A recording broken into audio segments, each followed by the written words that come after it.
Okay? And another thing that we have to consider is the Moore's framework of interaction. So nakita niyo po na medyo matagal na to. Siyempre sa education, matagal na kasi silang na-propose. But they still hold true and they should be considered naman when we are teaching. Anong sinasabi dito? There are three fundamental considerations here. No, you have to consider the student, the teacher, and the content. Now, what are the specifics for this? Number one, that there should be a rapport and collaboration between the teacher and the student. So yun lang naman yung ano nito, yung sinasabi, no? There should be a feedback that occurs between the student and the teacher. So kung hindi na iintindihan ng student yung sinasabi ng teacher, then he or she should tell the teacher. Kung may gustong i-communicate yung teacher to the student, they should communicate it clearly, and especially the expectations of the course and of the teacher sa student.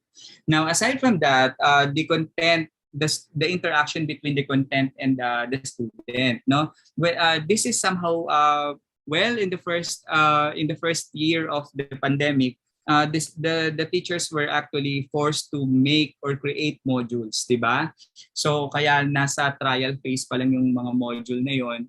And then after some time naman na-optimize naman yung ano niya, yung content niya, no, naaayos naman, na-validate naman siya as time goes by. So as you can see here, no, ang sinasabi is that the student should be able to interact with the content. So when they interact with the LMS, for example, or the learning management system of the school,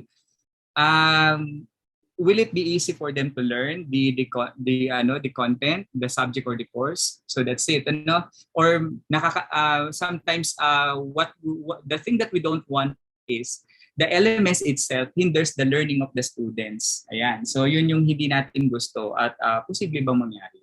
I think it's also possible if it is not designed well.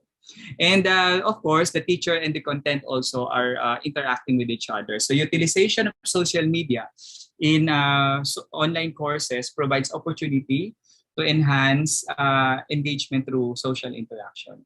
So that's it. And then when we look at the details of this, so these are some of the things that we have to consider, and we're going to discuss them later on. So iisa-isahin po natin.